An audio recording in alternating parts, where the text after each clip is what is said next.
Welcome to Blue Collar Mystics, the under-the-hood approach to the depths of human consciousness.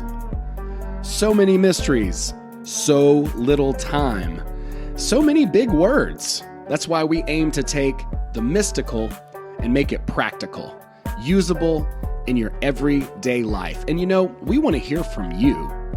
We want to hear your story. What happened when you started asking yourself the real questions? Like, who am I? What is this? Is it a hologram? Is this some kind of weird cosmic joke? Hey, these are the questions that we are trying to get to the bottom of as we explore the final rabbit hole together here as Blue Collar Mystics.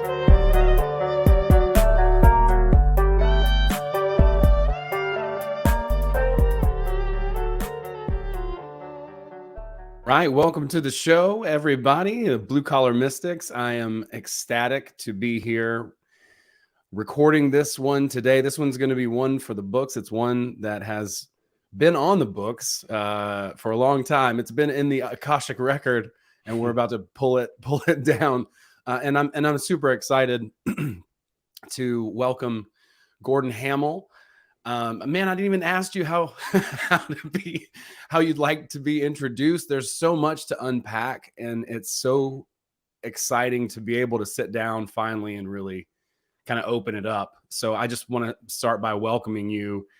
Like, you are a blue collar mystic. This is an apropos, kind of interchange, and we've all sort of been funneled or filtered or kind of jumbled together, getting to know each other and really seeing kind of an organic community come together. We're part of a lot of the same groups and explorations, from Abby's Dream Coven to the Weaving Spiders. And there's just so much that overlaps, and there's so much to get into. You are an owl whisperer, or at least from my perspective, it seems that way. Owls are fascinating. I used to teach about them when I taught outdoor education, and they were my favorite thing to teach about because I had these little factoids and shit. And but anyway, we'll get to all of that. But thank you so much. I'm so excited. Thank you for being here, man. Me too, buddy. I'm glad to finally do this again, because I mean, we've had conversations plenty of times, but and I feel like I know you through your show too. And you're right. Like, this community is kind of all fallen together already. It was like it was already here waiting for us to find it. You know, it almost seems like it was already happening, but we all kind of seem like we've all fell into it just the last couple of years. And it's just exploded just from, my communities getting in touch with your communities and like all this overlap. And it's just there already. And it's waiting for other people to find it. I think, at this point, I think we're on we're right at a level where I think we're going to see people finding us. People are going to be looking for our kind of understanding, because the rest of the understanding clearly ain't working. Right. And that's why we have shows like this and spiders and little communities like Abby's Dream Coven and my Conspiratorium and all these things. We're looking for the mystery. Humans are primed right now to be able to see it finally. Like, everything's like stripped away. All the bullshit is coming to the surface, and everybody's like, wow, this ain't what we were taught. Good for you. Welcome. Hey, we've been here the whole time. Yeah, pull up a chair, man. This shit's gonna blow your mind. Just wait. It gets better. Or worse, but probably worse first. Right. Absolutely. No, it's so cool. I think that's what's cool about our communities, and what the commonality is, we're people exploring the truth and trying to figure it out as best we can. But nobody's talking down to anybody or anything like that. It's a group of people, and you guys, everyone is so well educated and has such a specialty. Frankly, with the spiders, I'm sometimes intimidated with everybody's knowledge. It's a lot, right? When you get Gabriel and you get Chance and yourself, and I mean, the people just start adding up, Sean, and I could go on, right? And so talk about synergy, right? Like that's like a 90s buzzword, but I mean, in real time, you can see that. And what's cool about the web is you guys are adding synchronicities. You're sharing commonalities, and I think that's beautiful in the weave. It makes sense, and it's cool. It's a great way to explore reality and find common ground. So I don't know, maybe talk a little bit about how you got involved with that, or I don't know, where should we start really? Yeah, we can start as early on as you would kind of like. I'd love to hear even. Well, I was born a young black boy. That's right. In Arizona. The spider thing happened really organically. Like David Barsky started, he and Jim Maiden, and Jim Maiden is an OG from the RX Only Picture Show. If you don't know what that is, then go back and find all of that stuff, because it's fantastic. And if you have ever heard of Tracy Twyman or her whole story, that's where it's kind of like blew up. Anyway, being able to connect with those guys who I'd already kind of, knew externally and followed the story before that, and then finding out we're so similar. Like Sean and I had these crazy synchronicities right off the bat. Same. And it's just mind blowing every single time. So the name of the spiders, name of the show is Weaving Spiders Welcome.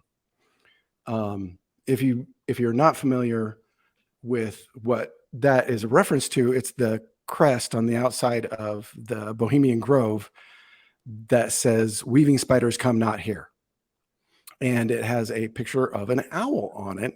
Go figure. I thought it was just a great, clever name when Barsky had me on the show first, and I'm like, oh, this is the best. Weaving Spiders Welcome. I mean, come on. So, and I'd already been trying to integrate all the old symbology, like that kind of symbology that's like turning the owl into something negative. I was already trying to, I had that connection already.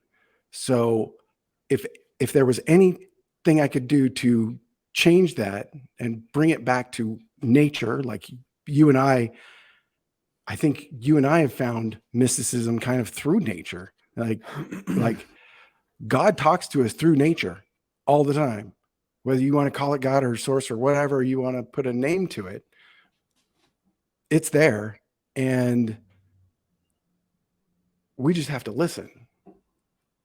Whereas all these other symbologies, they're fed to you. When you just sit out in nature, it shows you what it wants. It shows you how it wants you to react, and it'll teach you. You may have to be really, really patient for a very long time, but it will show you. And when it does, or hey, it might take 3 days. So let's go to the owl story. In fact, this is perfect timing that we're recording this, by the way, because when in 2018, I went into rehab. I got out right at the tail end of 2018 into 2019. The first month I got back, I was still trying to get my bearings and just trying to survive. I was in survival mode, really. And when I went back to work, I had this perfect situation of this tree, right, with these, and it was this great acacia tree, and it had these cinder blocks under it where I could meditate in the morning. I'm like, okay, nobody will talk to me out here. I can go out and meditate in the mornings and see what happens. Because it was, I'd been a practice meditator, but I was kind of starting from scratch. When you come off of, I was getting off of, probably 4 or 5 medications at the time, opiates. alcohol. I was trying to kill myself with alcohol, really. And I got out. I was just about 250 pounds and just completely miserable. But I had this tree. So, okay, I'm going to commit myself to do this meditation in the morning. And as soon as I started, I went out there, sat down, and I felt like something was staring at me, right? And I'm like, what is happening? So I'm really trying to get in the zone, right? Just kind of let go and just breathe. And but when you're in that situation, your mind is just going a million miles an hour, just trying to keep a bubble, And so I'm meditating and I look up and there's this pair of owls staring at me in this tree. I'm like, and if you've been around a great horned owl, you know how intimidating they are, and just being in their presence it's heavy. Like there is a, when you say a presence, when somebody walks in with a presence, like sometimes you see a bird and sometimes you see other birds and you see a hawk or an eagle, and that's pretty cool. But when you're in the presence of an owl, it's different. And when they're staring at you in the eyes, that is very different, with these giant, murder feet. And, it's very intimidating. So I thought, okay, if I can get down my meditation game with these guys, staring at me, I could be, this is a good exercise, right? So as soon as I was able to, it probably took a good 3 days to really just relax and chill out. But by that third day, like, they were cool with me, I was cool with them, and it was like we were almost bonded. Like, and it's been 4 years since then that I've been able to go out to that tree and get to know this family of owls. What really, oh gosh, I don't even know where to go from there. Like, the big reset for me when I came back was honestly a 3-day fast. And I did that under the tree. And on that third day, and it was probably the February, probably the end of February, probably right about this time 4 years ago, that I did that, and it reset everything. Like, and I was explaining this to my wife, like it was a trip. It was like a DMT experience. And I didn't know that at the time, but I did a 3-day fast and I was meditating under that tree. And it was like, on that third day, something happened where, and I don't know if it was, I mean, if you've ever done a good fast, you will you could have a psychedelic experience. Sure. With mine, under an acacia tree, which happens to have DMT in it, the burning bush. It just, I mean, it's, the synchronicities are just absolutely astounding of this place, this spot, this tree, the owls. Later that year, probably a month after I had started, I find that she's got a nest. The female has a nest right near where I park. And she starts having babies in there. So I'm immediately initiated into this parliament. The parliament most funkadelic, baby. Yeah. Spinning a bootsy. They, I don't know how to even explain how that even happened, because it's not me. A lot of people see my photos, and especially in, like, now I've got 3 new eggs that I'm documenting with. Gwen is the matriarch, the big female. Peter is the male, and like it's a whole thing. And at the time I was, well, gosh, let's have a question that'll get me Yeah. back onto No, track. that's How's good. that? No, Does that get us started? no, definitely so. Absolutely 100%. Yeah. That is fascinating.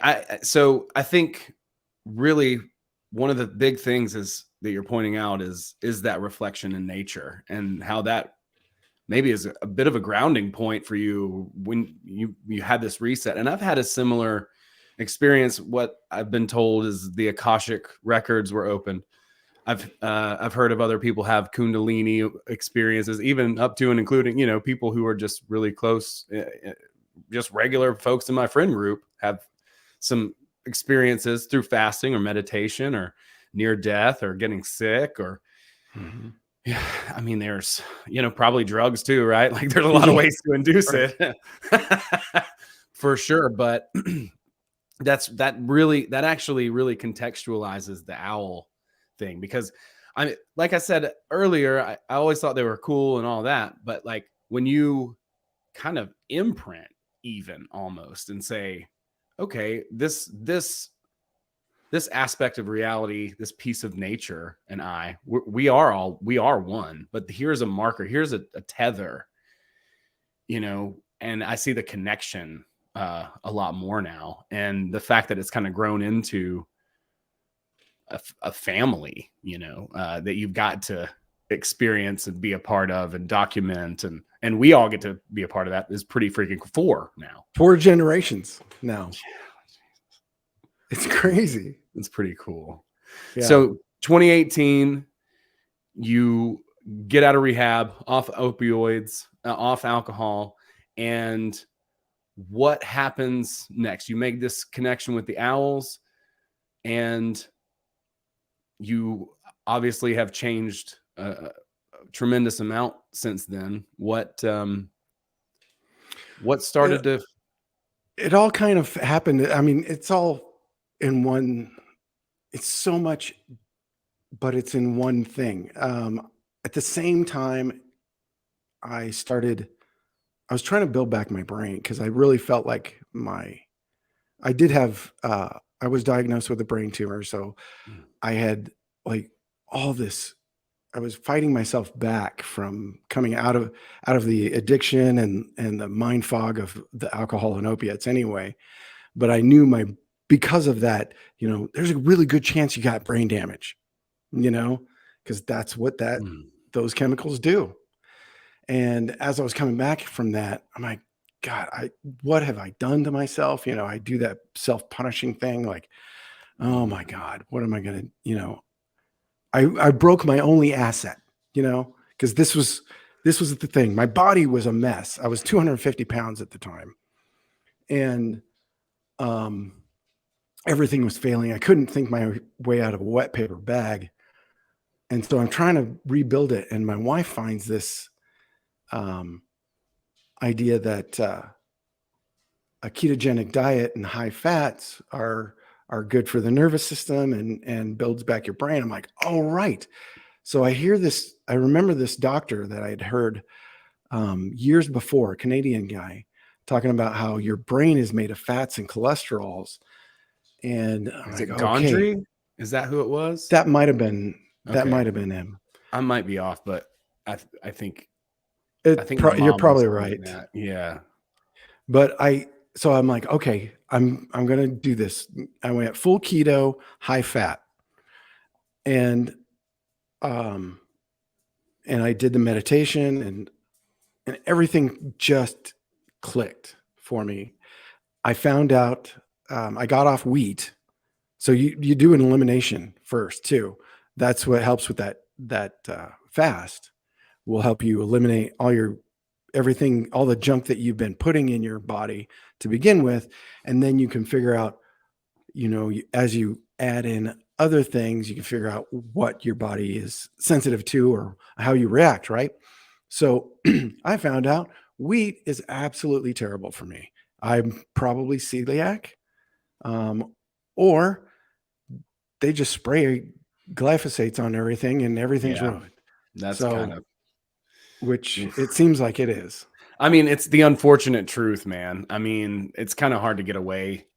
And that's something that I'm struggling with, frankly, is all the process stuff. You know, it's just, it is, but I get the fast. That makes sense. But so you got that stuff out and you started eating. Started cooking keto. for myself and learning how to feed myself for the first time. Like really, you know, I knew how to cook and stuff, but it's very different where you're putting intention into every meal and intention into everything you do, including the coffee in the morning, including the snack in the afternoon, including your lunch, whatever you're doing, everything that you're putting into your body has to be, you know, you really got to be mindful about everything, about the breath that you're taking in, about the clothes that you're putting on, you know, these kind of things I never even thought about. We just do it. Right. We're just trained. You just do the thing, you know, here's your schedule. This is when you go to work. This is when you know, you have to do these things. And then you keep getting drained and drained and drained. And then you add in more processed garbage because you're trying to fight off the Stress, the stress, and cortisol. you're escaping at night. You're drinking to escape at night. And then you're pounding monsters or rock stars in the morning to try and, you know, fight that. Right. It's just a never ending cycle. Right. Until we reset everything, you don't even know who you are. And then you figure out, you're like, oh, I really don't know who I am.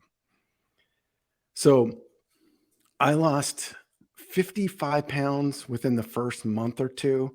Wow. And then like 95 within 6.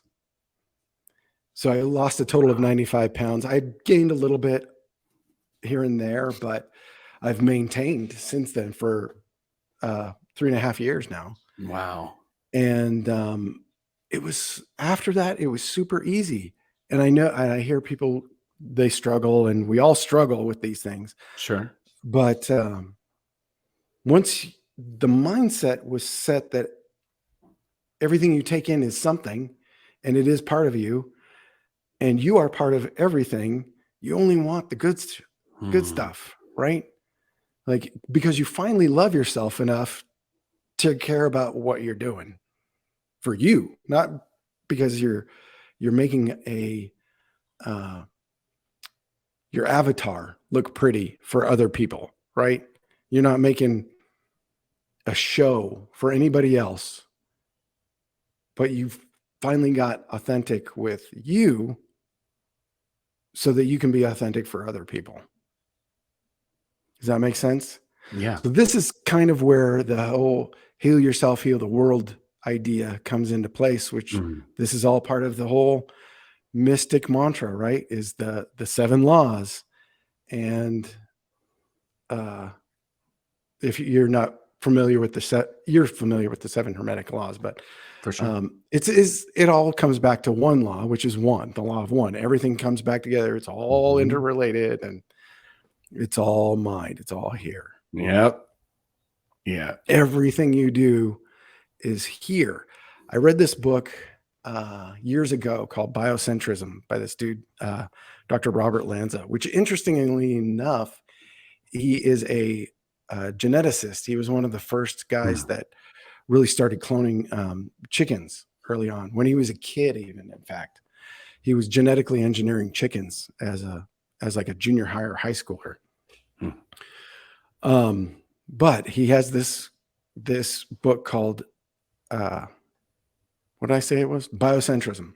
So the idea of biocentrism is that nothing actually exists until it is perceived. So if it's the whole tree falls in the forest thing, right? Right. It doesn't actually happen unless somebody observed that thing. Right. Now, it may have put out the reverberation or the vibration. You don't know that. It doesn't really become a thing unless you're there. Yeah. Right. Until you're there. And there's a lot of proof for this in physics. They can kind of prove it over and over again. Nothing is really there until you're seeing it. The double slit experiment. Yep. It proves it, that our intentions change the thing being observed. You can't have, it's the law of observation, or the observation effect, right? Whatever is being observed is changed by the observer. And that just tells you that you're making it. I'm making it. When I observe it, how I interpret that event is how it is. Right. That's how our reality, that's how we shape our reality that we're living in. Who is the master who makes the grass green? Exactly. It's you. Yes. Spoiler. Spoiler. Yeah, but I like the way you phrase that. It's like we're telling the story about it and how it relates to us, and it's however we accept. So I've recently jumped into this book that explores some of Alfred Adler's psychology and philosophy, and he was kind of the contrary to Sigmund Freud and Carl Jung. And one of the things he said, which goes back to accepting yourself first, your own authenticity, is that his basic premise for the book is that he says there is no trauma. And I don't really necessarily agree with that. But his point is that you could have two people experience the same problem or situation and have completely different lives afterward, right? Like it could be a tragic event. Somebody becomes a millionaire and very successful. Another person becomes, destitute or what have you. But the idea is that if you could separate yourself from everybody else, that all problems are really interpersonal problems. And it comes back to that. And he does a great job of resolving this later on in the book too, I will say. But if we could isolate ourselves completely from every opinion and outside observance, then we wouldn't see anything wrong with ourselves, right? Like we would accept ourselves truly, right. But it's not possible to be completely cut off, so there's really not a great way to test that, but it makes a lot of sense to just be like, okay, well, what am I projecting, to kind of get in there? Because most of it is that we are mostly motivated by that. But like I said, he does bring it around at the end of the book and say that we take value from what we give to the people around us. And that's really how we can build our own self-worth, is by giving back to the community, because we are part of it, whether we like it or not. We can't truly separate ourselves, but that's the quandary that he sort of starts out with, right? The problem is kind of presented first. But that authenticity of truly accepting yourself, like that sounds like as close to freedom, right? Right. And it's not like I've done it. I'm saying it's a process, like every single day it's a choice to make that choice, right? Absolutely it is. And it's something that we're all doing. And I think we're kind of, back to your point on the one, we are resolving back into, on a staircase of consciousness, that one. And it is this crazy, strange, bizarre experience on the way to that. But I do think it all resolves ultimately. And I think that we are the reflection, as above, so below, of that grand overarching communion, gathering, grouping, whatever it's called.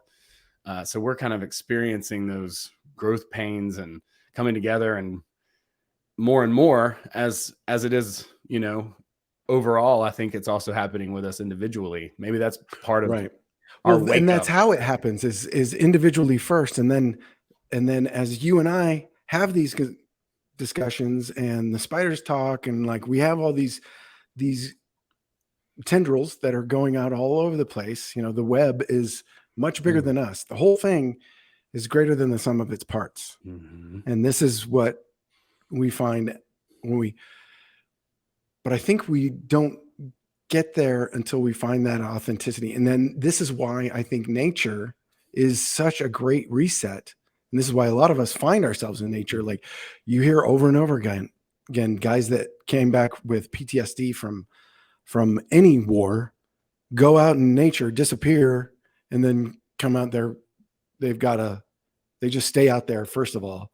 And they, like, either you disappear or you come back healed. It's like, and this used to be kind of part of our culture that we've lost almost completely. Like we don't have a an initiation into manhood, Right. as kids. Like our culture did not have that for us. We Right. didn't do sweat lodges, and we didn't. This is stuff we have to find out the hard way. Right. We don't have mentors either to Right. take us to do those things. And, one thing that I think about a lot is we're only 120 years into this century, 123 years from the Industrial Revolution. That's really in the scope of time, not that much, but if we go back to 1900, turn of the century, we absolutely had, great thinkers and writers, Ralph Waldo Emerson and many other transcendentalists and people who were thinking about that. So I love a lot of the New Thought stuff from the turn of the century, actually. Like there's a lot of great books, and I think theosophy and a lot of other ideas and a lot of seance-y kind of weird woo-woo shit was popping off back then, which is kind of interesting to me. But I think you're exactly right with nature, and we've gotten further and further sort of removed from nature. Like I love the fact that we can sit here and be able to talk on a window, but there is a true connection to nature that I think we have lost. And then especially as men, that initiation ritual and meeting the wild man, as it's sort of outlined in Iron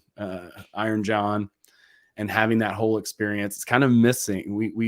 We've been in this sort of new culture only now for about 120 years, really not that long. So if we could look back and maybe but I guess we kind of have to DIY a lot of the things that were sort of embedded in society. Because also at the turn of the century, from my understanding, there was almost another revolution in this country over the school system. And we're not taught about that, but they did not want the school system coming here. There were a lot of people who were pissed about that, because it descends from Germany. It was called Schule, and it was intentionally implemented in order to basically corrupt make the youth compliant. That was the whole point, because the King of Prussia was pissed off because all his soldiers wouldn't fight for him.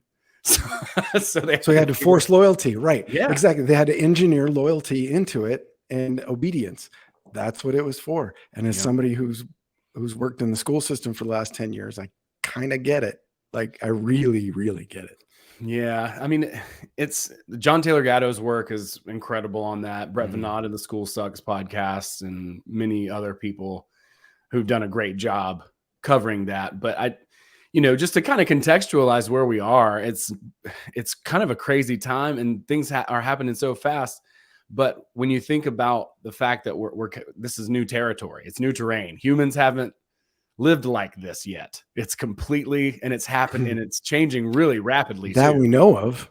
Well, I mean, this is why, I think this is why the ancient stuff is calling to us. All these ancient books and ancient mysteries, and then we're coming back to like this hermetic understanding, or we're drawing on the mystical wisdoms, that's another thing. I'm sorry to interrupt. No, go ahead, dude. This is your show, man. Well, no, I know, but I really want to talk. I really want to talk about you. But I think the turn of the century too is another time that's kind of particularly driving a wedge between science and mysticism, because going back in time, you've got alchemists that do both, right? Like they're chemical and spiritual, and that stuff is all sort of lost, or at least halved and compartmentalized at that time too. And so I think that might be part of our inclination to get back to the ancient stuff too. I'm also interested in like other ways to generate electricity, and I'm sure those things probably exist. I don't know that I can't prove it,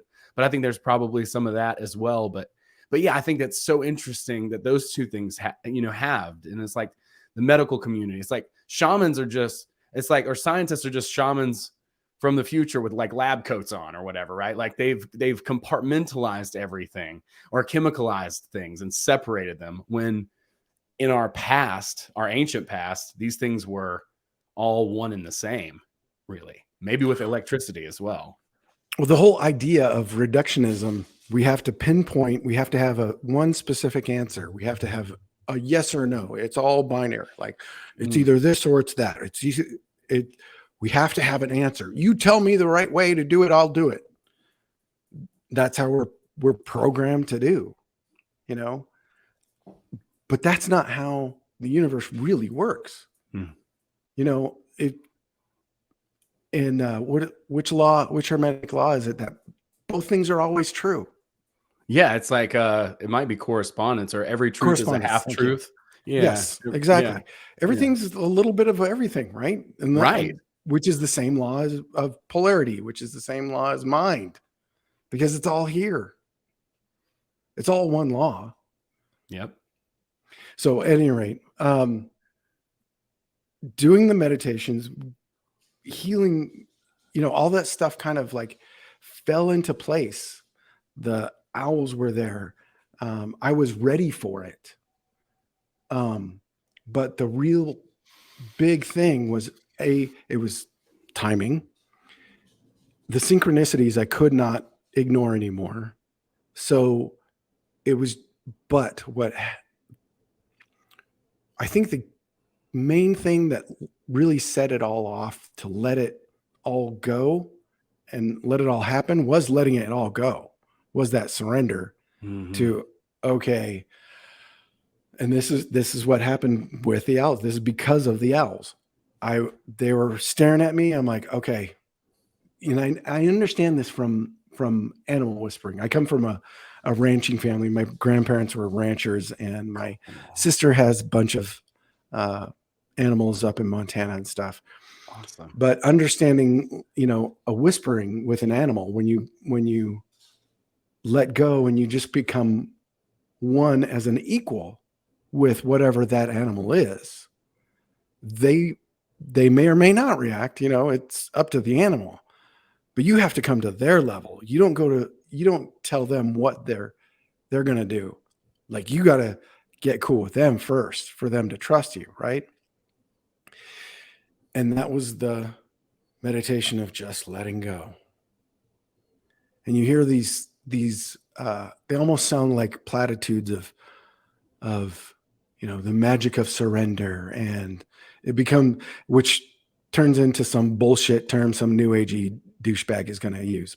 But it's true. You let go and magic finds you. Like, you do what it takes to open up to the magic, and it'll find you, and it'll make sure that you can't ignore it anymore. And it will do things that maybe only you will ever know, but you can't ignore that it's something else. You can't say after that point, you could say it. You could say, oh, I'm a materialist reductionist. Yeah. But you're never going to be again. Nah, you will be changed forever. Yeah. And it's the things that you can't really prove either. But I can't even tell you. Like, I could tell everybody, you know, that these things that happened, and it doesn't matter if you believe me or not. It's not for you. It's for me to experience, you know. So I had part of you talking about shamanism and the shamanistic calling. I had that with these owls, because of these owls, you know. I was sharing early on some of the pictures that I had been taking of Peter and Gwen, and somebody had, in one of the like Facebook chats or wherever I was sharing them, in one of the chats said, do you feel like you're being or do you feel like this is a shamanic initiation? And I hadn't even really put those two words even together, really, you know.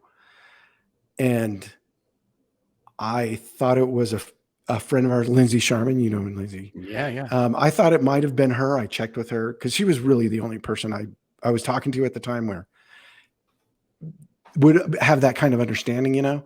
And it wasn't her. It wasn't other people that I was talking to. But then, you know,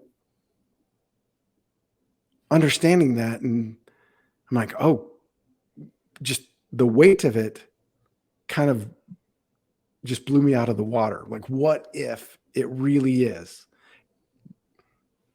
That's what I had to say to myself. But in that moment, when you hear the words of truth, like somebody says, like something that is hits you in your soul, where it's like, boosh, like it opens up everything. That was it. I'm like, wow, is it that? And over again, it has shown me this is what it is. This is what's going to heal you. And you got to do the work to heal yourself, to get there, to do that thing. And it'll happen. It can happen for you. This is what I'm trying to tell everybody. I'm not special.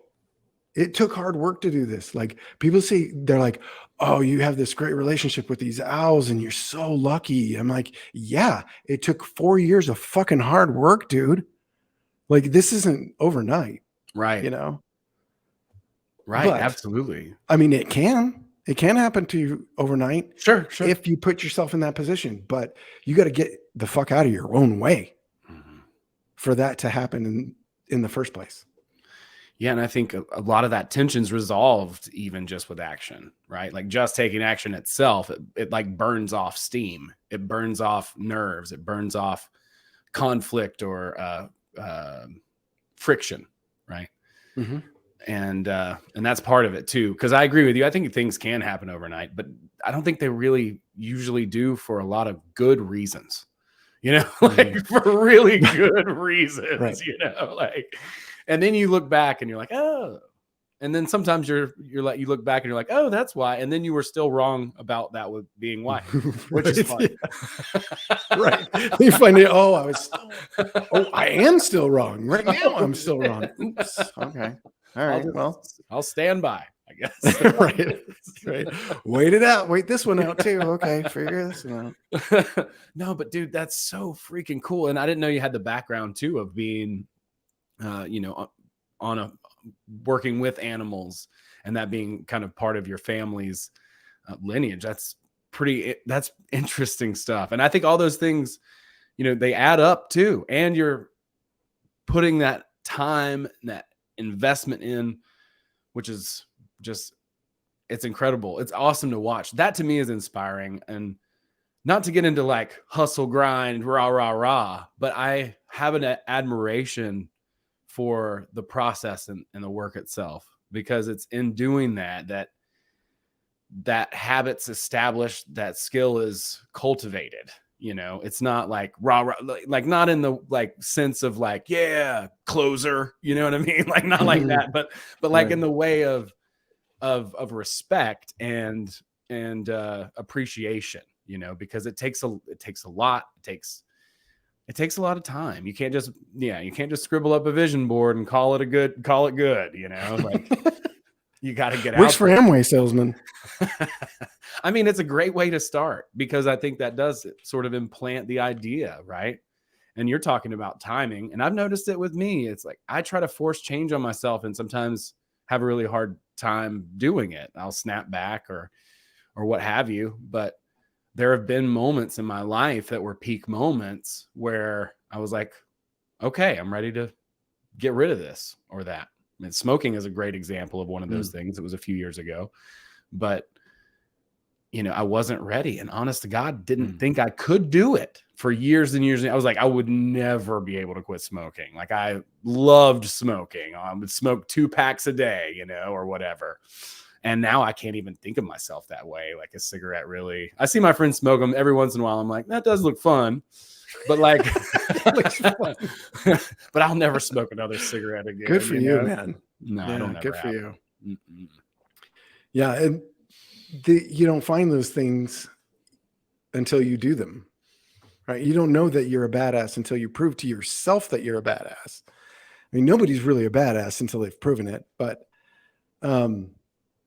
talking about the family thing, that's another thing that I've really recently more tried to heal up, is that generational trauma is real, and the things that we've all the negative things that maybe we've learned is probably because of our parents' trauma or their parents' trauma. And once you kind of see it, it can open up a lot of things and let go of a lot of things that maybe wasn't yours to begin with. Right. Yeah. Yeah. There was like this old story that my old pastor used to tell about like baking in the kitchen, about how they would chop off a piece of the like meat and throw it away and cook the rest of it in this one pan. And so that's what this lady did. When she grew up, she'd cut off a piece of the meat so it would fit just so in the pan. And then she'd come to find out the problem was they just didn't have a pan big enough for the whole piece. So she was hucking off a piece of it or something like, I can't remember. It was a dumb analogy like that, but something simple like that. It's a trickle down thing. It's something that you're not even consciously aware of, that just gets passed down to you. That's part of the family. You have different families have different senses of humor and all kinds of way of relating.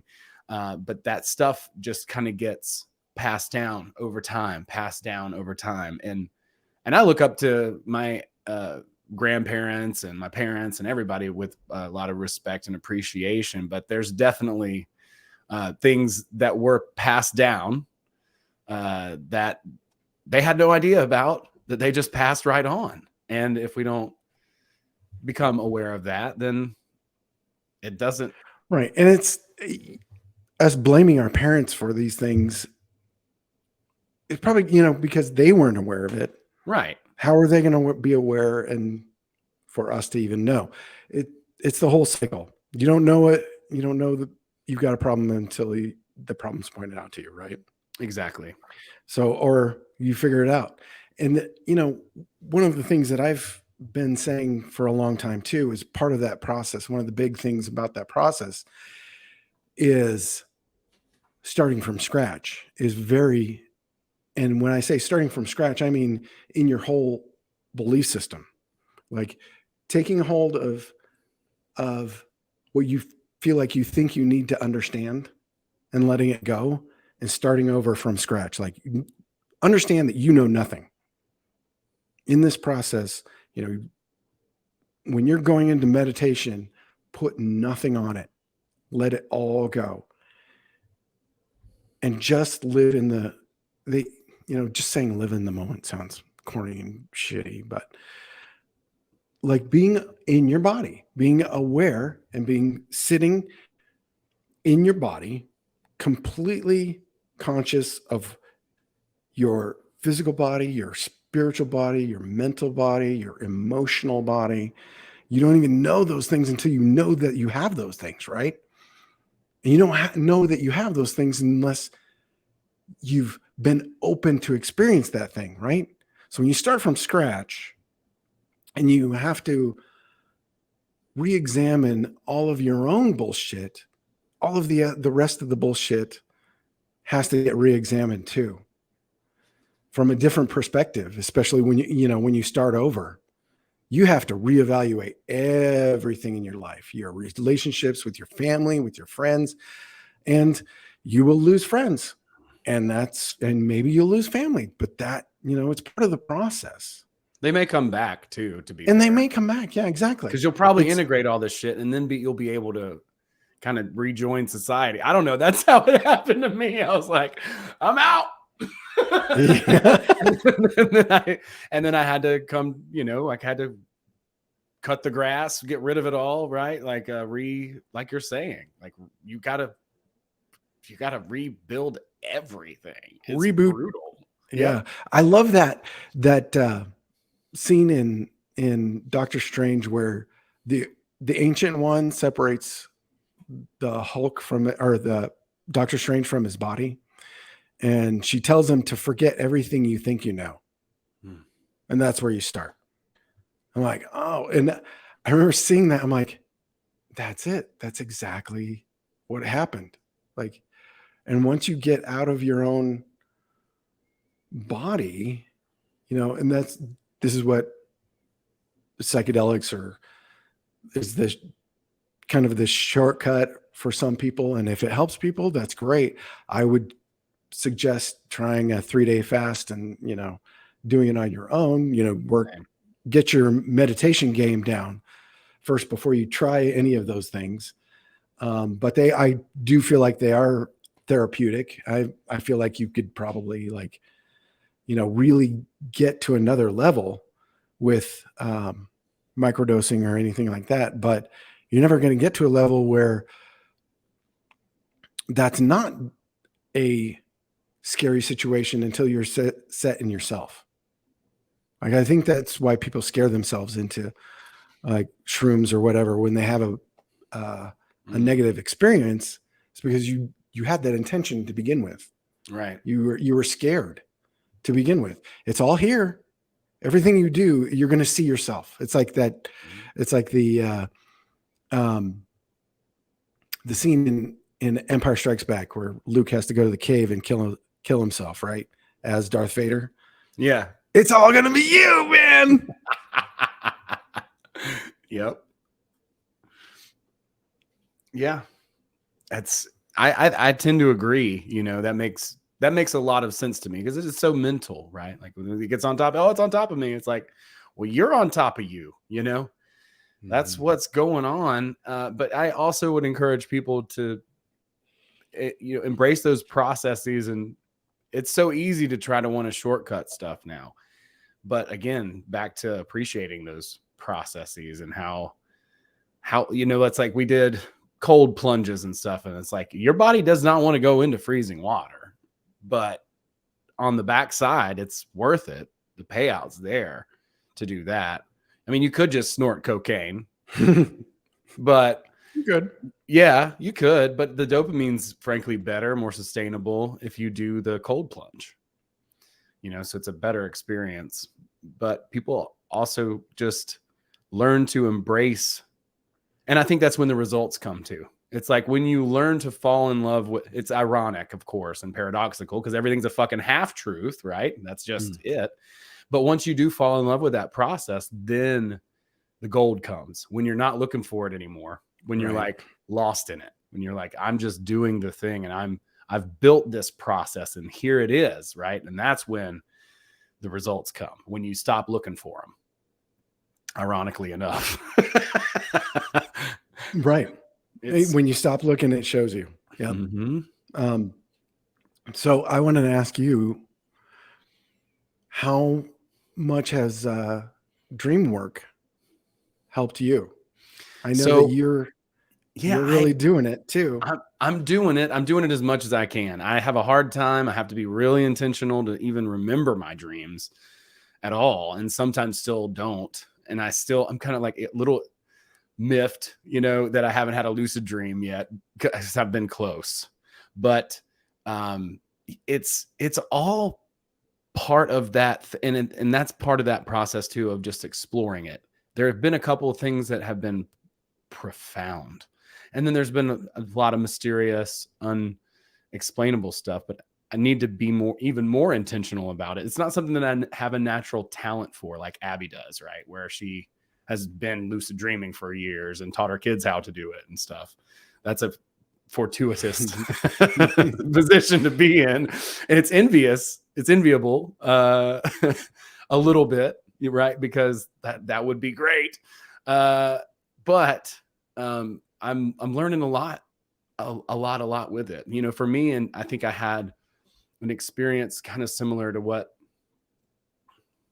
you did maybe in 2016, as far as like an opening of the floodgates. And it was a fast. It was actually, I did a cleanse and I was working with a hypnotherapist at the time too, because I was just kind of in a bumpy spot. It's like 2012, I woke up to the dystopia, and the rest of those next years, dealing with so much trauma and anger and rebuilding back that, model, because my paradigm just totally out the window. It's gone. And so a lot of struggle with that. And then I had an experience similar to that. And then I found that book Transurfing, which for myself and Abby and several people who are, found me and we found each other kind of through that book, because to us, it kind of opened things up and did a good job of explaining some of the new age processes, the quantum stuff, and putting those things together, because it's not so new agey. if you will. Yeah. And here's the thing is it's not new agey at all. Like, understanding like lucid dreaming is a natural thing that humans naturally do. Oh yeah. So Abby and I have had this discussion too, that when I started lucid dreaming, I found an Omni article in high school. It's from 1987. And there was an Omni magazine, and it had a thing of the mind and controlling your dreams or something like that. And I'm like, oh, bitchin', I want to do that. So I get this. I'm in high school. That's cool. I mean, what nerd is reading Omni magazine in high school? No, that's awesome. I love dork. But I found this thing, and it worked. It didn't work immediately. It took a couple months, but you can practice into it, over and over again. You do it, and then at one point it'll like boom, and you're like, oh, this is it. And it's just kind of the same thing with meditation. Once you find the groove, what I found is once you feel that whatever the new sensation is, the thing you learn, like you got to another level, make lots of mental notes, like take it down in here. Like, this is the feeling. This is the feeling. Remember this, remember how you got here. Uh-huh. And so when you're in that meditation, as you're going to sleep, and it happens, as you probably dream journal. Are you dream journaling? Yeah, I write in the mornings. I do it kind of coincidentally with my morning pages. I'll usually scribble out a dream and some other BS. I'm not good at it. I am terrible. My discipline in that is terrible, but it's weird. It does help. Yeah, no, it's weird because my discipline falls in other things, but for some reason I can stay committed to that. It's bizarre. But make those notes, when you do it in the morning, but it's in here. Make sure you do it in here. Cause I do a 20-step, like one of the things that helped me was this exercise where you do 20 steps.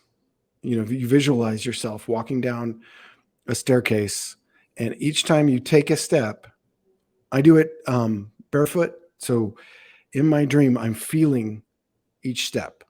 And as I go down each step and I'm counting backwards each step, I'm taking another longer breath, and another longer breath out, and then step, and then feel it down. And by the time you get down to the bottom of the stairs, there's a doorway. And on the other side of that doorway is your dreamscape, is the dream world. And you just this was the exercise that helped me. Now, the more I meditate and the better my meditation game is, like I can go in real easy, but it's not always. I mean, that's a goal. That's not something that just happens all the time. Like sometimes I talk about it in the Dream Coven experiment, and it's like, it sounds like I'm doing it all the time. I do it a lot, but it's work. It's not something that comes naturally either. I mean, really natural. Maybe I have a tendency towards it, but it's been work. You work these things. Like Abby, I know, has worked at these things for decades, and that's how she got there where she is. Yep. So, but Abby and I have a lot more different coinciding things as well, like that are really weird. It's beyond understanding, these synchronicities between all of our different groups and things that link us that we don't know until we start to get to know each other are mind-boggling. And really that sense of wonder, like you have to have a sense of wonder with this. Like, how do you not love this crazy shit that's going on? Like, it is bizarre, but it's also magic. Like, I get that a lot of people right now can't trust what they see online. You can't trust what you see with your own eyes. You can't. You can't. You can't. So you have to reset. Like redo it. Everybody got to do it at some point, right? Do it now. Yeah. Get out in nature too, you know, isolation, a little bit of isolation from the herd. And yeah. And that's how you know is the fasting from culture, from the understanding of whatever the bullshit is. You have to fast from that as well to know what you are. Yeah. And this is what the great thing about rehab and not I had to do it out of state, and you know, no cell phones and no interaction with your normal world for 30 days was a great reset. Like you really have to figure out, that's a good fast. You know, fasting from online is probably a really wonderful thing that I probably don't do often enough, but I should. And it's a good exercise. Yeah, absolutely. Disconnecting from all these different inputs. Well, we never had access to so much information. It's fucking crazy how much we have access to. One of the things that she tells you to do in The Artist's Way, Julia Cameron's book, is to take a week off from reading and all that stuff. That intimidated the shit out of me. And I was like, what am I going to do? But what was so cool about it was doing that and taking that week away made me approach how I consumed content completely differently. So much more intentional. And whether it's music and that's another thing that I've been doing too at her advice is that I really don't listen to a whole lot of music with lyrics in it anymore. I listen mostly instrumental music, different kinds, mostly like cool, like chill, badass beats and stuff, like a lot of hip hop type beats, but stuff like that, and classical, all kinds of different stuff. And I still listen to music with lyrics in it, but it clears up clutter in the mind, and being intentional and disengaging from content every once in a while, man, because then you come back in and you're like, oh, well, if I just focus on this thing or these couple of things, instead of just letting my mind just go here and there and over here, and because focus is so valuable. It really is. I mean, it's cliche to say it like that. Intention is at a premium, and people, that's the real currency is attention. We've known that, but like just to sit here and do one thing for 5 minutes without getting a ping or somebody coming in and, there's so many things that can distract you, and little processes that don't get finished sometimes just because you got distracted, which is crazy. So understanding that and being conscious about it, it's insanely helpful. It's the only way that people can really, I think, get anything done. Sometimes I'm shocked that we get anything done. I'm blown away. Yeah. Especially.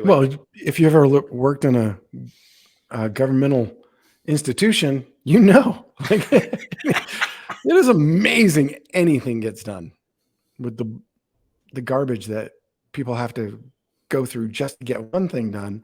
And maybe that's a good thing. Maybe that's how the system should be set up, so it doesn't get the things it wants done, because the stuff that it is doing, it's actually getting done, ain't that great. And it ain't serving humanity. And I think people are starting to figure that out, hopefully. But we're only going to figure that out on our own. Yeah.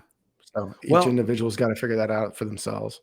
The more people that do, the more that comes to get to that critical mass, and the closer that we're getting. I really think we're in a really just displaced, funky spot right now where a lot of people are coming to that realization. And the more people that do, the more the overall awareness is going that way. But there's a lot of other noise going on as well during the process. It's like popcorn popping or something, Right. Well, there's no end. And That's the other thing you start to see when you get outside of yourself. Like you heal one trauma, there's another one after it. You heal one, there's another one. Guess what? Get ready. It don't end. Because and as soon as you start, celebrate those wins, of course, but just understand the growth doesn't stop. Like you don't get to a point where you're like, this whole enlightenment, I have to achieve enlightenment. Like it's a thing that once I get here, I'm going to be okay. And once I get here, I'm going to be okay. And once I get to that level, that's what eternity is. Like everything's infinite. Yeah. So there's always another one behind it. Everything's fractals, everything's fractal linear, everything's cymatics, everything's vibration. It all comes back to those same 7 laws again, And this is why we are having these discussions like we are, because we've proven it to ourselves. Yeah. Yeah. Well, David Data, are you familiar with him? He wrote a book, The Way of the Superior Man. Oh, yeah. Okay. Yeah.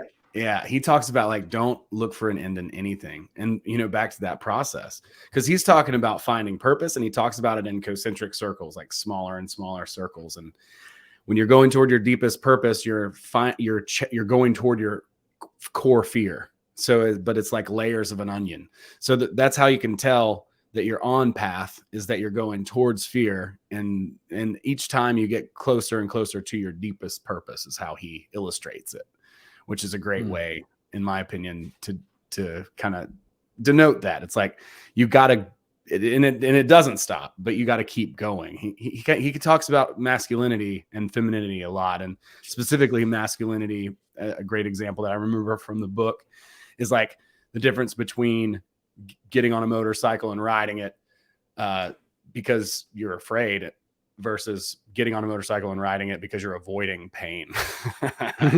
It's like, so, and that's kind of how he corrals you to kind of keep going down that journey, and encouraging you too, that there's no finish, there's no end to anything. Right. And as an example, I just finished a comedy show last night, right? Produced it, co-produced it, and worked really hard. And then, you'd think it would be over at the end, but no, it's not. You got to post it. You got to post everything that happened and let everybody know, try to get more attention, get the FOMO, the people who weren't there, to be like, oh no, I got to go to the next one, and then book the next one and start the whole process once again. Right. And so each part of that process, it's almost like there's not that much resolve, right? Like the tension should ease more than it does, but it just keeps going. And it does release, right? Like that balance is happening, that vibration, that tension and release, that call and response. I mean, it's happening, but it just seems like it should be more like a, right. Yeah. You'd think there'd be a sigh at the end, like, oh, I'm finally here. It's done. I can take a nap. No. Yeah. Definitely take your naps. You need them, because it's going to start again. Yeah. You need absolutely. Yeah. So that stuff is, I'm finding is, all of us are finding, especially in our older age, that those naps are important. Yeah, and they're worth fighting for. I mean, those are precious. You're like an hour in a hammock, bro. I never got it as a kid. I was like, God, that looks so boring. Why would anybody ever want to do that? I saw a meme the other day. It was like how to have fun in your 40s, and it was just a dude laying in bed with his eyes open. Nothing.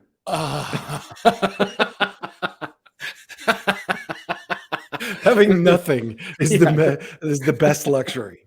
Just being sore and in pain. Right. Yeah. Right. I'd be so happy. Well, that is a thing, man. I remember my wife and I've talked about this, because the opioid thing was real. And once we were both chronic pain patients also.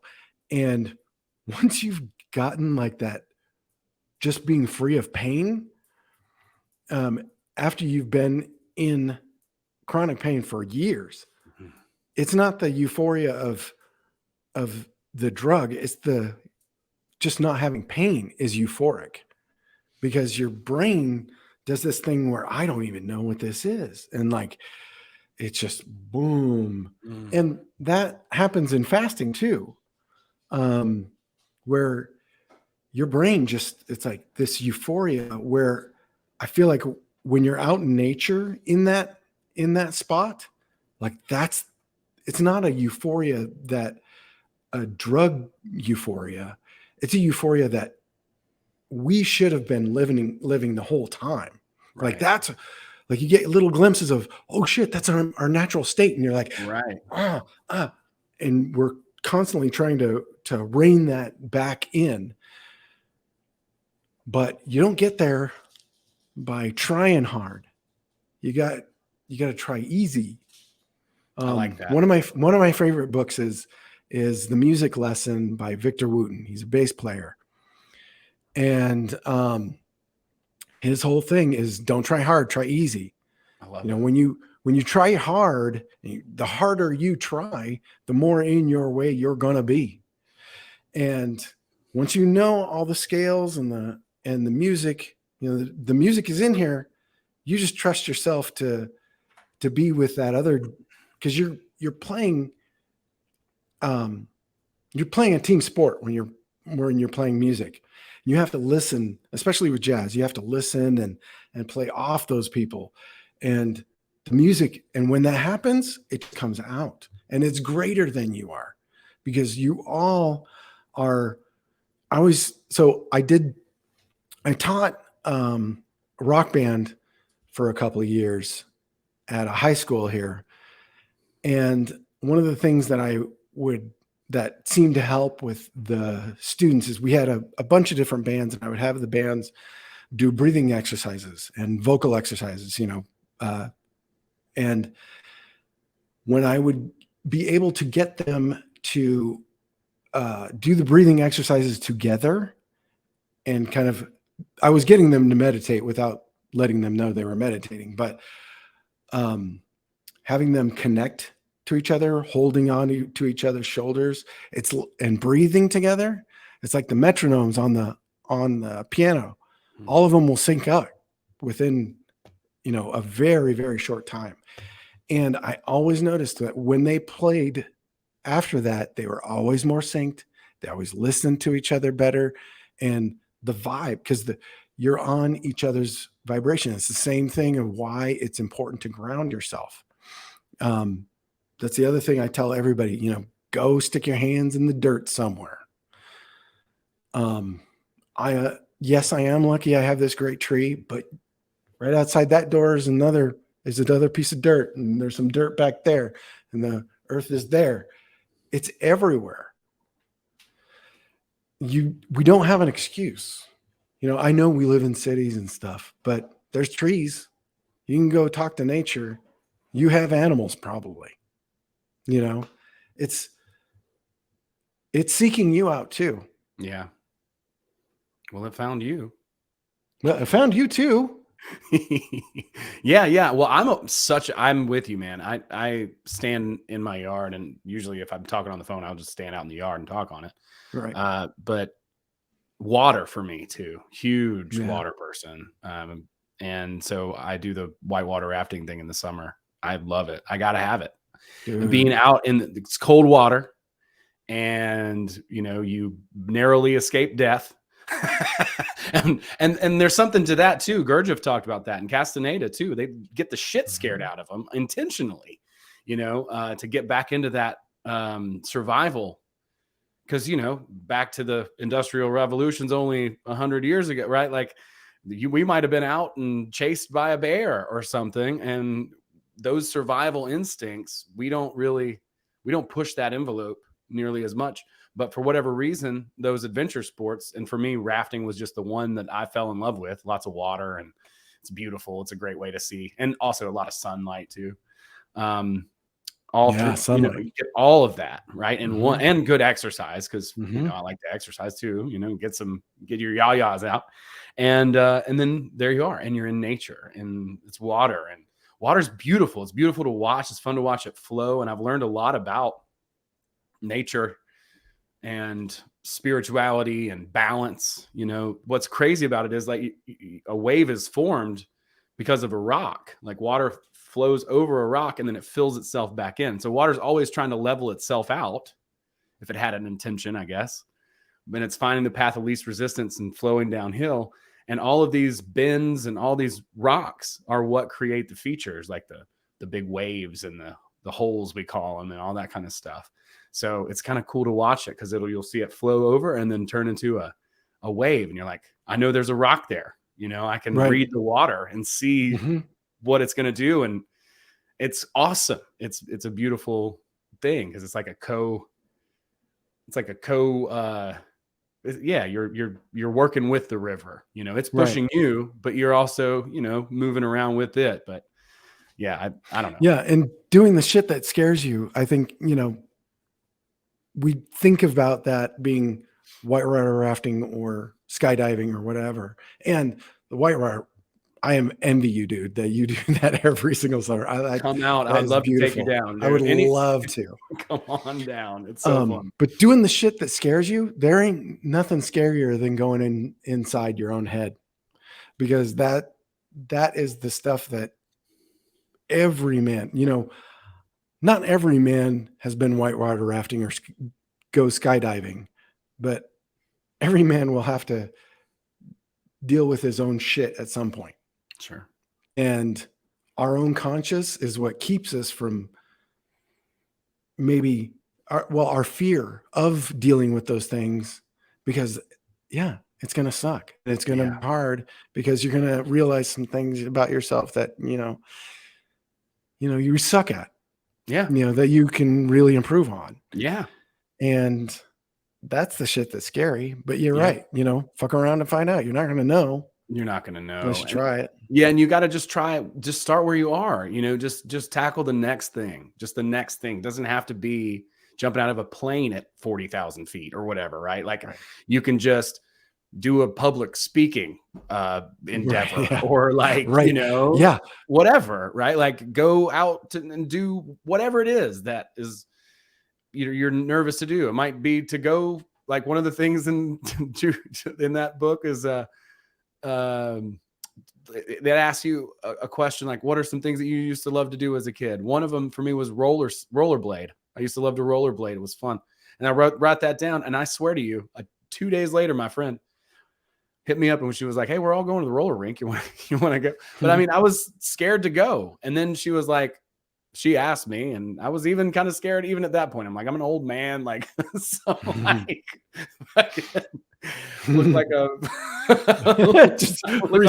this was recently? Yeah. I'm like, yeah. Awesome. People are like, look at this Tea Party guy rollerblading around the roller rink. You know what I'm saying? Party guy. That's great. I had a blast, man. I really needed that, but I mean, I had to get out of my comfort zone to even walk in there, you know, like I just felt so odd and weird. I'm like, I look like I'm here to pick up my kid, but I'm actually coming in. And there were some other people there my own age and stuff too. It wasn't awkward, turns out. And that's often, I think, how a lot of these things turn out. But yeah, it's just embracing that thing that we're afraid of and being open to accept that criticism, which fucking hurts. Oh, it hurts. Oh, but if you can learn how to do that, then you can really, that's the magic pill. That's the thing that is going to enhance your progress a lot faster. Because I don't think there's a better way to learn anything than like directly from somebody who knows it. Like if I find somebody who's a master at chef, like I can learn from a master chef a lot faster than I can from myself figuring it all out, you know, with a bunch of books on the shelf or whatever, because he's going to give me feedback and be very critical and tell me exactly how I should cut stuff and, you know, why I did this wrong and why it turned out like that. But if I can take that feedback, well, that's going to that progress is going to shoot way further up. Now, you don't want to take bad advice, you know, like don't listen to open micers when they tell you, you know, what to do in your set, you know what I'm saying? Like, but because I mean, you could, right? Like people could wind up taking, because you want to be open to criticism, but you know, be aware of where that criticism is. Exactly. Yeah. how do you know what's good for me? Exactly. Yeah. Yeah. If Be you're going to very teach me wary. something, show me that you can do it first. Right. Exactly. Yeah. I'm going to need to know that. I'm Right. going to need verified proof of that, and then we can talk. But yeah, I think that's a great place to start. I mean, it seems like that's where you started out, and look how quickly with that momentum, once you kind of wiped the old sort of paradigm away and moved on, and then you started eating in a better way for your body, then that all that momentum just started, going, and you're embracing those challenges and going through those growth spells. It's the only way to grow. It's going to be uncomfortable to grow. It is. If you're lucky. If it's comfortable, you're not doing it right. Yeah, that's true. Yeah, it's brutal. It is brutal, but this is such as life, and that's okay. Embrace it all. Embrace the pain, because as a chronic pain person, if you're figuring out how to deal with your chronic pain, you can lessen a lot of what you've gone through, but it's probably never going to go away. You're human. You've still got a body. You still have pain receptors. You will still be in pain, and you still have to figure out how to deal with that. You still have to deal with people in the real world. We still have to figure out how to navigate this technology thing with all the bullshit that comes with it, and separate the wheat from the chaff in here before it comes out here. And before we do something that we're like, oh shit, that's another lesson I got to learn. Okay. But it's a good thing, because now there's another lesson to be learned, right? And this is that whole cyclical thing. As soon as you find out one, this is how I kind of know that everything is fractal linear. Once you see, like, even these connections between us and all the spiders and all the other people, this is a fractal linear. Once you kind of see it, like, oh, this person is another point on that. Oh, this person is another point on that.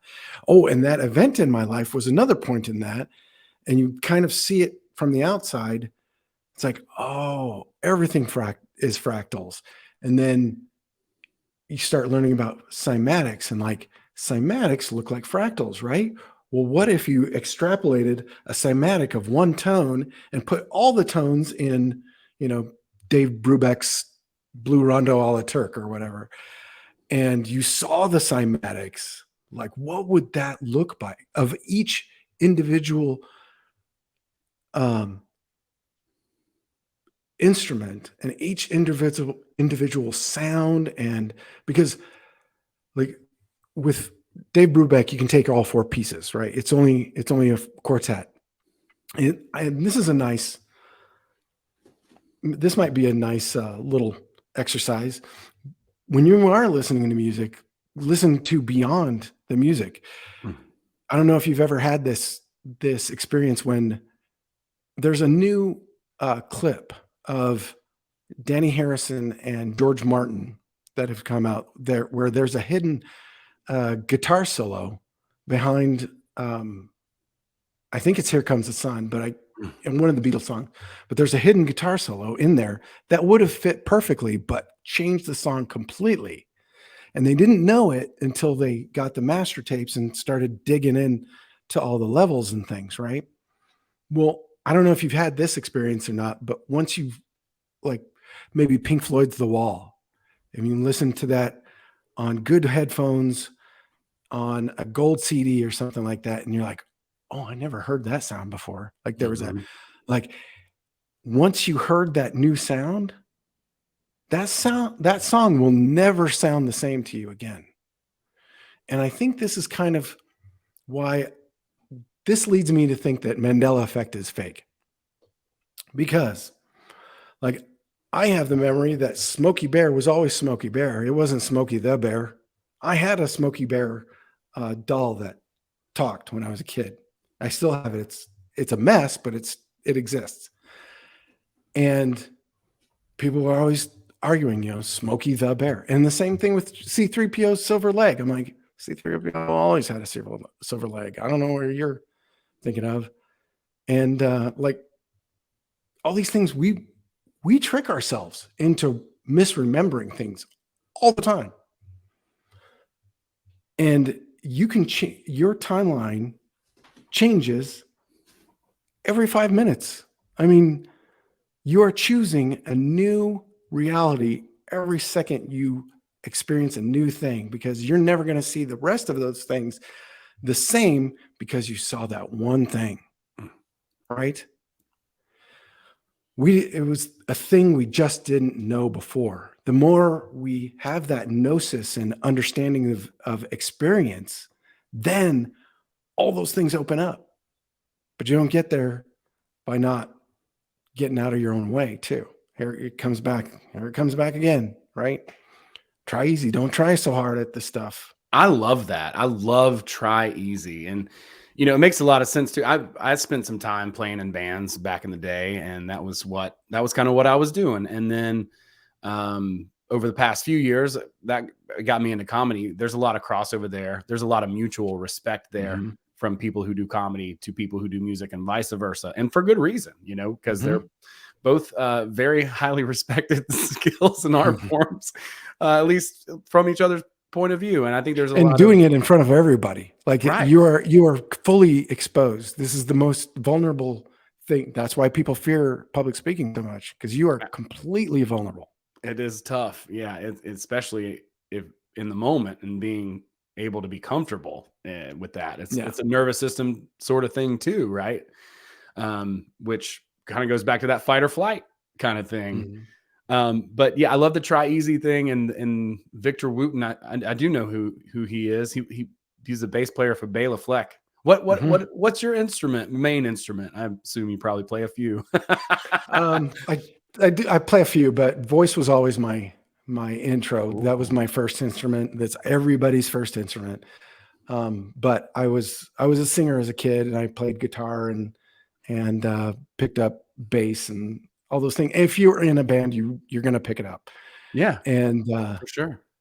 But those lessons, like I was in a jazz band in high school. Like it was a train wreck, but it was really fun. 12 guys on a stage, Sure. It wasn't like Slipknot or anything, but it was still fun. Well, I love jazz. If you play the wrong note, just play it twice and call it jazz. Oh, yeah. Right? Yeah, exactly. Yeah. If you do it twice, they'll never know it was a mistake. That was on purpose. Yeah. Just hit that whammy bar, man. You'll be fine. It'll get in there somewhere. It's great. Up. What he's talking about with the try easy thing, that you've learned the scales, like you put all that into your body. I see the process is kind of basically the same with stand up. Now, it's not a team sport like music is. I mean, I think it is a team sport though, right? Like you're there to make people laugh. There's things happening in the room, so there's that whole aspect of it, of the moment that exists. And then you've got the aspect of you're presenting material that is pre-written, like a speech. So there's those two conflicting worlds, and you have to make it sound like it's not right. It can't sound. It's not supposed to sound rehearsed. Well, that's what I mean when it's like embedded, right? Like that's your scales. It's muscle memory. Yep, basically. Yeah. Yep. And then you go in and kind of what to expect. You've gotten similar responses before. You still get miffed. Right. I get miffed every night. Like something will work one night, and then I do it like this, what I thought was the same way, and it just doesn't track the same. How do you reconcile like the authenticity of saying those jokes over and over again and them not getting stale? At a certain point it gets stale and you're like, I can't even tell this joke again. There's no doubt about that. That is certainly a phenomenon. I think what it comes down to, and this is what I think a lot of us will learn as we go through this process, is it's about saying what you really want to say and using comedy as a tool to be able to say that. Right. And so that's why you get into it. And then when you first start, it's just like learning to play the guitar. You're playing a scale and you can't even play a scale. You can't even play a chord yet, and you're like, how am I going to express myself with this device? until you kind of get the hang of it. You figure out what a chord is, learn the bar chords and you learn the scales. And then all of a sudden you kind of get a little bit of a range of motion. And then, you can start to speak about the things that you really actually want to talk about. When you first start writing jokes and first start trying to persuade people in a speech, it's really weird and difficult. And then it gets harder because you got all these people giving you advice. Right. And some of it's really good advice. I sought out a ton because I'm not trying to reinvent the wheel, right? I don't want to do that. But there's also some really bad advice out there too. I think ultimately any art form, is about expressing ourselves. And that's kind of, I think that's the goal. That should be the goal, right? Like I heard Ralphie May, and he was doing like a master class. I've seen several people talk about, I'm nerdy about the process of it. And you can't help it. Like anything that you're interested in, that's going to come along with it. But he used to say something like, anything that is an idea to you, that's you. That's something that is part of you. It's part of your act. It's part of who you are. So explore that and go as deep into whatever that idea, that premise is as possible, because that's your perspective. And if you can have the winning perspective on something, that's kind of the game of comedy, is to have the winning angle and say, well, it's like this, and then everybody laughs and it's like, well, he's got that take. Like Jim Gaffigan's right about fast food or whatever, Right. He's got that sort of cornerstone. Right. And that's kind of his perspective. And so what he tells you to do, because it makes sense to me, because it's like some of the same things that I started out thinking were funny. I did not know how to form into something funny yet, but I'm over time being able to do that. Right. Like one of the jokes that I've been working out is an NPR bit. Now, if I was going to tell you the bit, I could do it totally from our perspective where we see how ridiculous and propagandized it is. But I'm doing rooms of NPCs. So I've got to present it in a way. How do you do that? It's a good challenge, right? It's a good challenge. I do Biden material in woke rooms and it works.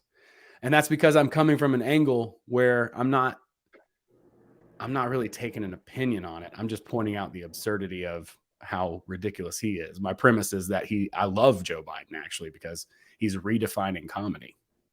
He's a slapstick genius. And so I go into that and just talk about some absurd scenarios and people think it's really funny. Actually, nobody really likes Joe Biden. Anytime I've ever asked for like an applause or rah Joe Biden, the room just falls dead silent, and which cracks me up. Like that's my favorite part of the bit. You know what I mean? I'm just like, this dude's approval rating is so low.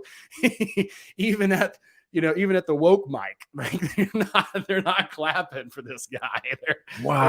They're at best just satisfied that Trump's not in office anymore. Right. They think that's the relief. Like your relief from that, just wait. Right. The reason I was asking, I always wonder about comedy.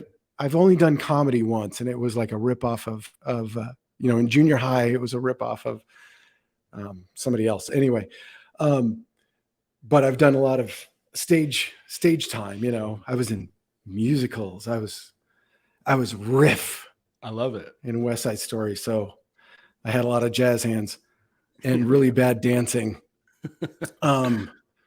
But one of the best lessons that I've ever learned, and I try to bring this up as much as possible, is as a kid, I was doing voice lessons from Sister Peg Johnson.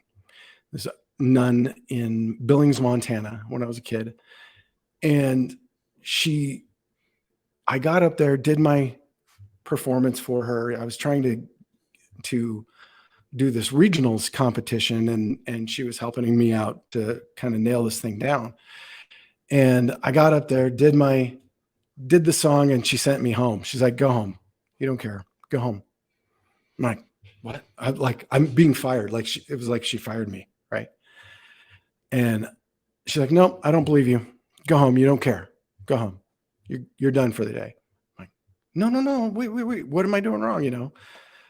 And she's like, I don't believe you. You don't believe what you're talking about. I think it was Ara Lee. It was just a song, a love song. And she's like, you're singing a love song to the love of your life. That's what this is about. I have to feel that. Like you have to convey that message in the song, which, I took to heart. Like it hurt me. Like I was sent out. She literally sent me home. Damn. It was the best lesson ever. Savage. And I was still in junior high, and she's like, get out. You don't care. I'm like, what?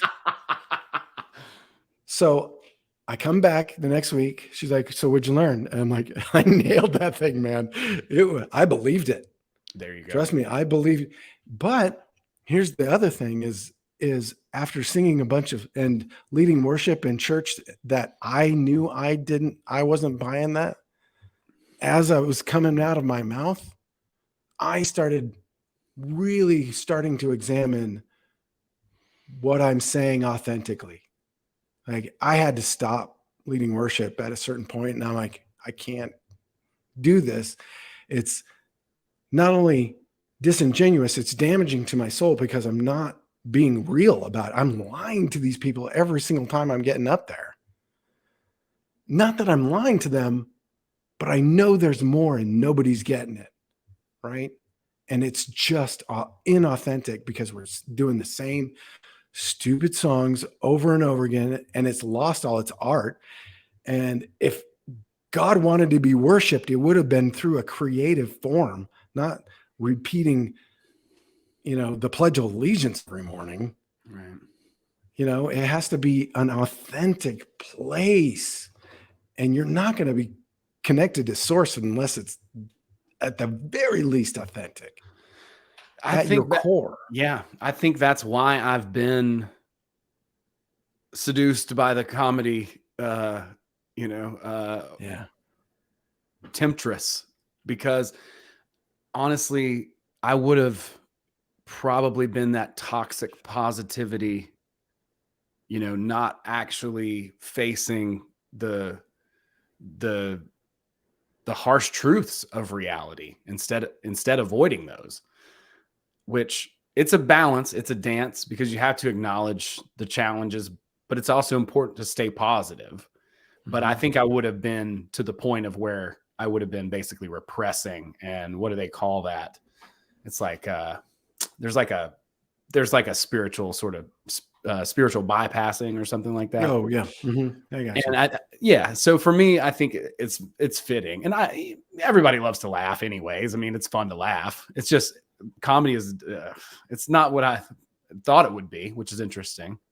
It's like anything. You try it out, and you don't know if you're going to like it or not until you see. I thought I was going to love scuba diving, but I fucking hated that shit. I thought I was going to love working on a weed farm, but fuck that, I hated it. Just the worst. So but you had to find out, right? Yeah, you got to find out. You got to test those. So how long have you been doing comedy? About 4.5 years now. Oh, really? Okay. Yeah. Really seriously focusing on stand-up the past couple, because the pandemic kind of made it to where if you were doing improv or anything in a group, it was really difficult. And I did music for years, and I loved doing music, but somebody would get married or have a baby or leave town or whatever. And I always had to have a band, and I love working with people. I love having a band, but what's cool about comedy is if I'm free on Tuesday, and I usually am, I can just hit a mic, or, somebody's like, hey, no equipment set up. You don't have to bring in all your junk, and yeah. And winds up being, to produce the shows, a lot more work, because there is some, if you really want the production to go off really well, then you're going to do lighting. You're going to make it nice. You're going to set the tables up properly and have people facing the stage instead of having their backs turned to it. Little things like that. But actually doing it, like, I don't have to check with, the drummer or the guitar player, make sure they're available, and pack a bunch of shit in my car for the most part. But yeah, I kind of shifted over to it because I wanted to learn how to use it as an art form, and I'm still learning. you know, and I've no bones about that. I've had some bad sets and I've had some really good ones. Those are the best, man. When I've gotten up and ruined a wedding because I forgot the words, dude, more than once. Those are good. It was terrible. It's still embarrassing. I see that. I talk to that person every once in a while, like every 10 years or something at high school reunions. I'm like, hey man, I'm really sorry about your wedding again. They're like, dude, it was like 20 years ago. You're like, no. Yeah, but I'm still carrying this. I gotta let it go. Oh, dude, yeah, it's so funny. Like last month, the same mic that we did last night, the same venue and stuff. Man, I just really flopped, and it sucks to bomb your own mic because you got to stick around and watch everybody else crush. Yeah, right. Yeah. You're like, you did great. It's like, ooh, you were bad, dude. It's I'm not going on the billboard this time. Right. Little name. Right. Yeah. Okay. And it's those are great experiences though, man. You don't know unless you have those. That's exactly right. Got to get out there. You know, nature, get your hands dirty. Exactly. And that's, that was one of the best things that my partner, when we were doing the rock band classes at this high school, one of our things were we just want to get them on stage. Just learn the thing, do it. Don't talk about it. Don't practice till perfect. You're never going to get it perfect. Get out on stage, fail, come back, figure out where you failed, and go back out there and fail again because it's not going to be that long. You might knock it out of the park the first time, but you'll definitely get better the next time, and you'll get really good the next time. It's a failure if you went out and knocked it out of the park the first time, because you're never going to do it again. Because some people come back from that high and they're like, oh, it's going to be great. And then they fail and you're like, good, get back up. And they're like, no, I'm never doing that again. Right. It's like when you see that guy that has that killer set behind you and you're like, that's it. I'm giving up my instrument.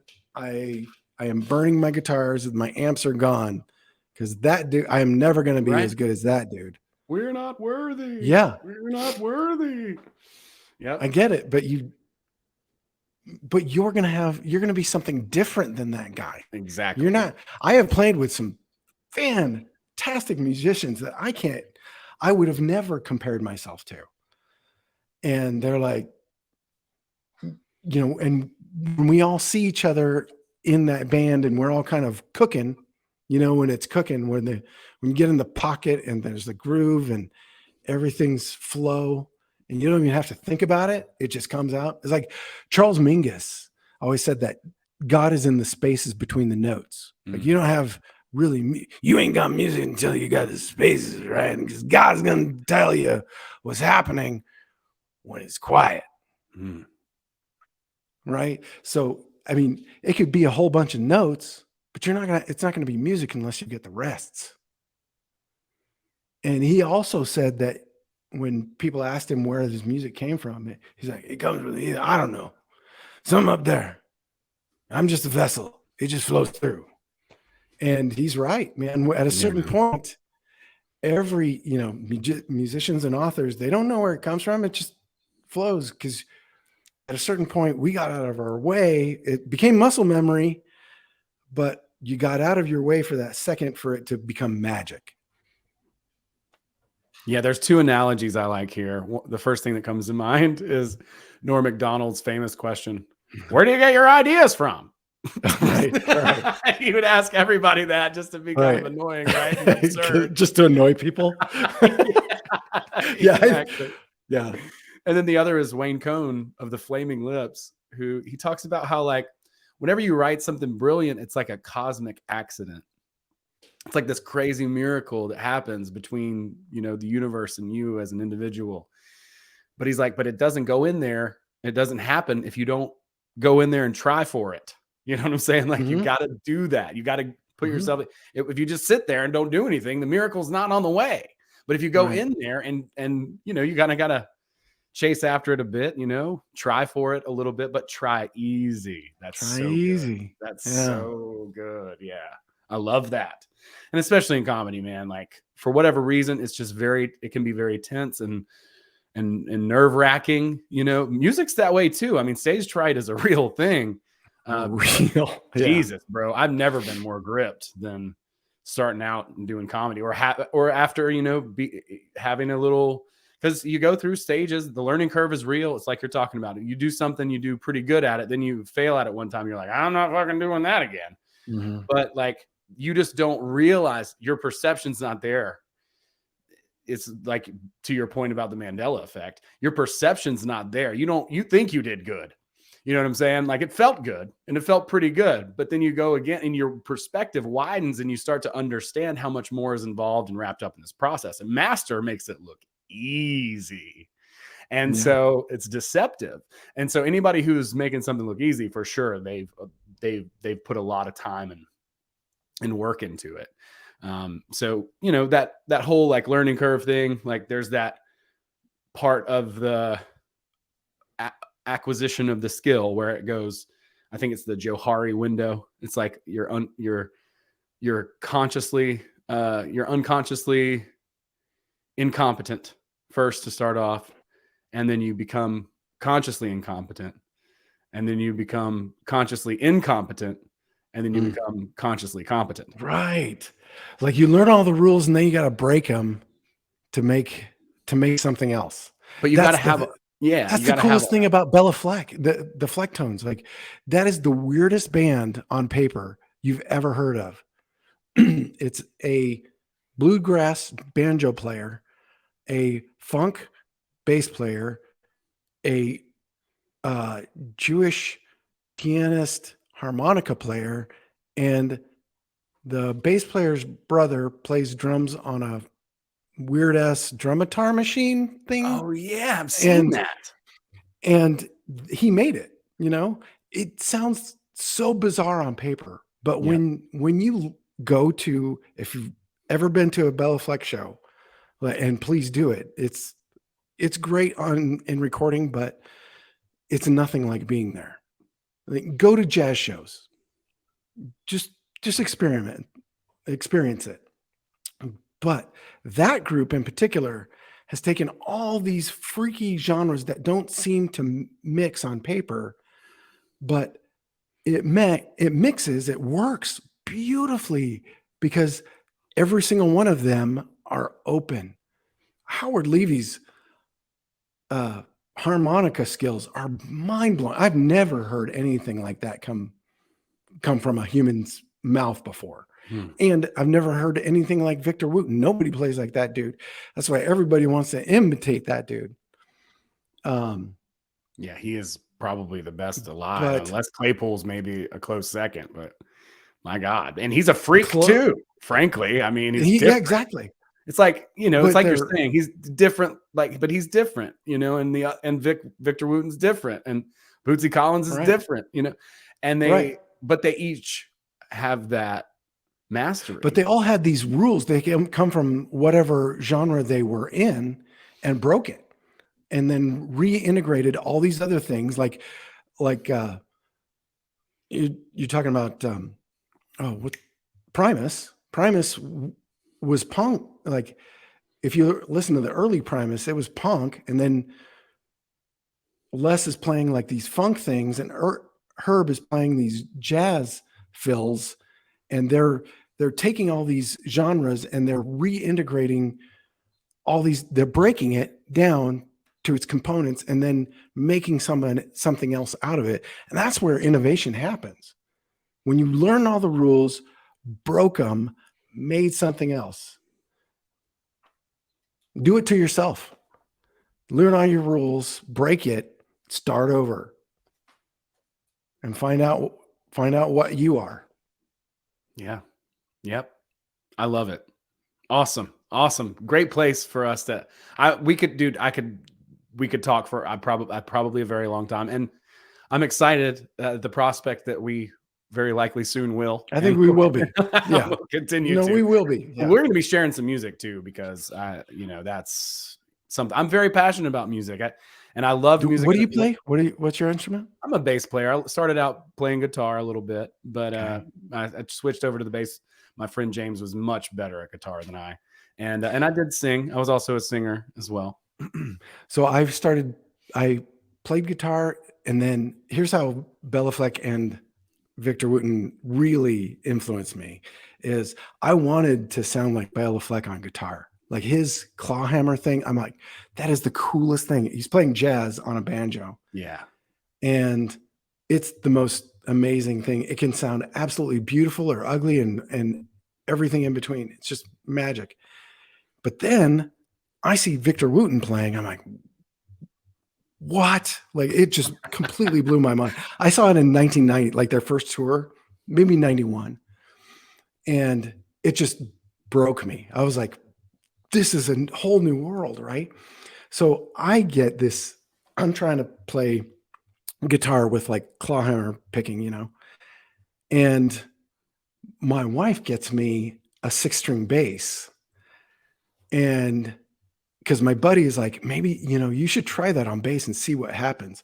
So my wife gets me a 6-string and I retune and try it. And it comes up with this very different thing. Now, I am a one-trick pony on that. It is my only trick on that 6-string bass. I would not call myself proficient, but it's a good trick. You know, like, cool. That sounds cool. Yeah. But or bass, what? Like, it's not. I don't know that it's even listenable to anybody else, but I think it's fun. You know, it sounds fun. I would enjoy it. But anyway, take all the things, break them, and you know, see what else you get.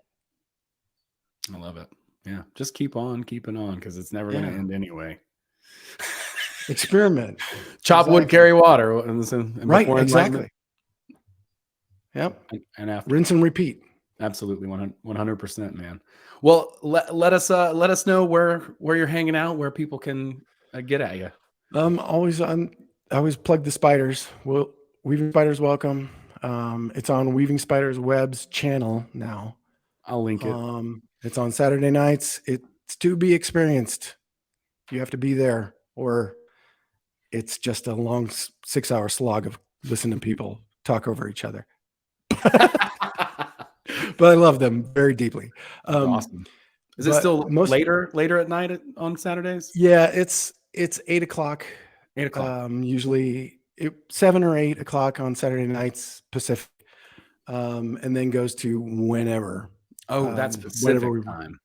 Yeah. So 7 or 8 would be almost like midnight East Coast time. Probably, it's late night for you guys. Which is cool. I like late night stuff when I can do it, you know, and Saturday night's definitely one of those. I do too. That's where weird conversations happen, you know. It is. Everybody starts getting a little loopy and a little comfortable, and we're just relaxed, you know, and there's no rules, but you know, you better be nice to each other, and you know,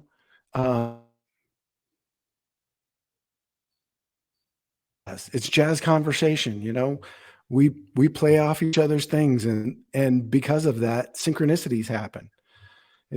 It's amazing every single time. It is beautiful. I love the way it's woven together. Sorry for the pun, but yeah, it's on purpose, man. That is on purpose for sure, because it's beautiful. It is clearly like that. Most of my stuff's on Instagram. All my owl stuff. If you want to see tons of owl footage, and you should, because it's awesome. 100%. I have a video on there. We just got another egg, so we're gonna have 3 babies this year. But there's a video on there of the parents celebrating the second egg. I caught it, and she's talking to the babies, like she's sitting. She comes in and she's just talking, pop, pop, pop, pop, pop, pop, pop, pop. Like, I'm like, they're human. They're so human. The more I spend time with them, the more I'm like, they're more human than we are. We have no idea what we're doing. We're missing something. You know, owls are. I could go on another 2 hours with owls, but anyway, we should. Well, this was, Gordy _2 shoes on Instagram. You got it. I'll link that as well. And we'll this was long overdue, but it won't be long overdue the next time. We'll pick up and we can talk about owls. Actually, I would love to do that. That would be a lot of fun. Yeah, you too. I want to know your experience with them too. Yeah, I just got to teach about them, and so I learned about them when I was an outdoor educator. And we would, of course, do the owl pellet dissection as well. But I learned just a lot of interesting facts about them and stuff. And it was fun. I loved that job. It was really cool to teach kids about nature. And it was a lot easier than traditional education because it's like, oh, if you're a little hyper, you can just run across the field and run back, like go run, go run. We'd take them on hikes and stuff like that. So it was a little bit more engaging than sit in this desk and be quiet and take these pills. And shut the fuck up. Yeah, shut up and make sure you pass this one. That's right. That's right. Well, man, thank you so much for taking the time. And like I said, it won't, we'll catch right back up, and I'll see you all around. And everybody be sure to follow Gordy, check out the owl stuff. Yeah, we'll see you guys all in the chats, in the telegrams, and in the dream space. Until go ahead. T.me/Mystic Studies is the Conspiratorium, my Telegram group that I do Monday night chats at 8:30 Mountain. And we just have a live group, talk about whatever. I started it as a book club, but it's turned into whatever happens that night. But we found, I've connected well with Abby and a bunch of other people through that group, and you want to get to know some cool people, hang out in the Conspiratorium. I will link that as well. Yeah. Thanks, buddy. Man. Thank you for doing this again. I appreciate this, and we'll do this a lot more. Dude, no, thank you. I can't thank you enough. I've been looking forward to this, honestly, for a long time, and certainly just didn't disappoint. So thank you. And yeah, man, we'll be in touch. Thanks, man. Bye, everybody.